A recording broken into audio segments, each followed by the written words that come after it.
किसी ने क्या खूब कहा है कि तुझे पाने की जिद इसलिए नहीं करते कि तुझे खोने को ही दिल नहीं करता।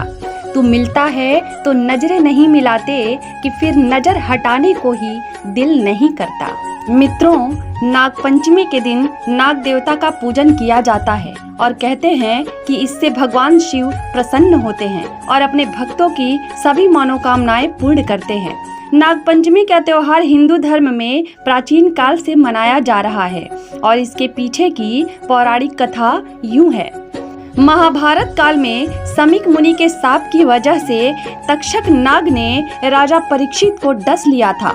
पिता की मृत्यु का बदला लेने के लिए परीक्षित के पुत्र जनमेजय ने सभी सर्पों का नाश करने के लिए सर्पेष्टि यज्ञ का आयोजन किया था। इस यज्ञ के प्रभाव से संसार के समस्त नाग नागिन स्वयं ही अग्नि कुंड की ओर खींचे चले जा रहे थे। धीरे धीरे सभी सर्प भस्म होने लगे। नागों ने अपने संरक्षण के लिए ऋषि आस्तिक मुनि से प्रार्थना की, जिसके बाद आस्तिक मुनि ने इस यज्ञ को समाप्त कर नागों के प्राण बचाए थे। आस्तिक मुनि सर्पों से यह वचन लिया था कि वह उस जगह पर कभी प्रवेश नहीं करेंगे जहां आस्तिक मुनि का नाम लिखा होगा। इसी परंपरा के चलते कई लोग अपने घरों के बाहर आज भी आस्तिक मुनि का नाम लिखते हैं। नागपंचमी की एक और पौराणिक कथा के अनुसार प्राचीन काल में एक सेठ जी के 7 पुत्र थे। सातों के विवाह हो चुके थे।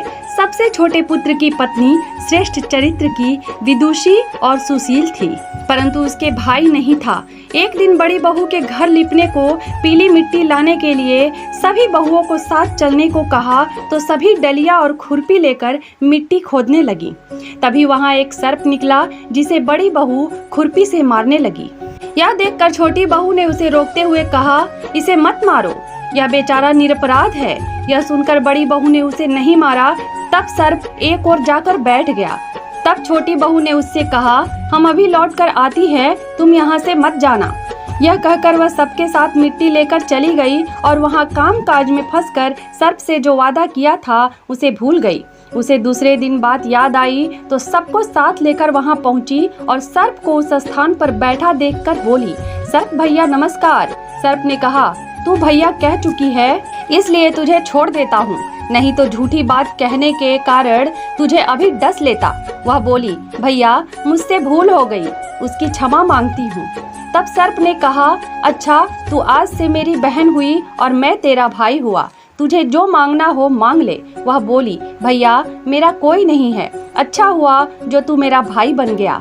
कुछ दिन व्यतीत होने पर वह सर्प मनुष्य का रूप रखकर उसके घर आया और बोला कि मेरी बहन को भेज दो। सबने कहा कि इसके तो कोई भाई नहीं था, तो वह बोला, मैं दूर के रिश्ते में इसका भाई हूँ, बचपन से ही बाहर चला गया था। उसके विश्वास दिलाने पर घर के लोगों ने छोटी को उसके साथ भेज दिया। उसने मार्ग में बताया कि मैं वही सर्प हूँ, इसलिए तू डरना नहीं और जहाँ चलने में कठिनाई हो वहाँ मेरी पूंछ पकड़ लेना। उसने कहे अनुसार ही किया और इस प्रकार वह उसके घर पहुँच गई। वहाँ के धन ऐश्वर्य को देखकर वह चकित रह गई। एक दिन सर्प की माता ने उससे कहा, मैं बाहर जा रही हूँ, तू अपने भाई को ठंडा दूध पिला देना। उसे यह बात ध्यान न रही और उसने गर्म दूध पिला दिया, जिसमें उसका मुख बुरी तरह से जल गया। यह देखकर सर्प की माता बहुत क्रोधित हुई, परंतु सर्प के समझाने पर चुप हो गई। तब सर्प ने कहा कि बहन को अब उसके घर भेज देना चाहिए। तब सर्प और उसके पिता ने उसे बहुत सा सोना, चांदी, जवाहरात, वस्त्र, भूषण आदि देकर उसके घर पहुंचा दिया। इतना ढेर सारा धन देखकर बड़ी बहू ने ईर्ष्या से कहा, भाई तो बड़ा धनवान है, तुझे तो उससे और भी धन लाना चाहिए। सर्प ने यह वचन सुना तो सब वस्तुएं सोने की लाकर दे दी। यह देखकर बड़ी बहू ने कहा, इन्हें झाड़ने की झाड़ू भी सोने की होनी चाहिए। तब सर्प ने झाड़ू भी सोने की लाकर रख दी। सर्प ने छोटी बहू को हीरे मणियों का एक अद्भुत हार दिया था। उसकी प्रशंसा उस देश की रानी ने भी सुनी और वह राजा से बोली कि सेठ की छोटी बहू का हार यहाँ आना चाहिए। राजा ने मंत्री को हुक्म दिया कि उससे वह हार लेकर शीघ्र उपस्थित हो। मंत्री ने सेठ जी से जाकर कहा कि महारानी जी छोटी बहू का हार पहनेंगी, वह उससे लेकर मुझे दे दो। सेठ जी ने डर के कारण छोटी बहू से हार मंगाकर दे दिया। छोटी बहू को यह बात बहुत बुरी लगी। उसने अपने सर्प भाई को याद किया और आने पर प्रार्थना की, भैया रानी ने हार छीन लिया है, तुम कुछ ऐसा करो कि जब वह हार उसके गले में रहे तब तक के लिए सर्प बन जाए, और जब वह मुझे लौटा दे तब हीरो और मणियों का हो जाए। सर्प ने ठीक वैसा ही किया। जैसे ही रानी ने हार पहना वैसे ही वह सर्प बन गया। यह देखकर रानी चीख पड़ी और रोने लगी। यह देखकर राजा ने सेठ के पास खबर भेजी कि छोटी बहू को तुरंत भेजो। सेठ जी डर गए कि राजा न जाने क्या करेगा। वे स्वयं छोटी बहू को साथ लेकर उपस्थित हुए। राजा ने छोटी बहू से पूछा, तूने क्या जादू किया है? मैं तुझे दंड दूंगा। छोटी बहू बोली, राजन, धृष्टता क्षमा कीजिए। यह हार ही ऐसा है कि मेरे गले में हीरो और मणियों का रहता है और दूसरे के गले में सर्प बन जाता है।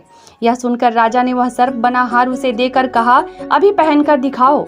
छोटी बहू ने जैसे ही उसे पहना वैसे ही मणियों और हीरो का हो गया।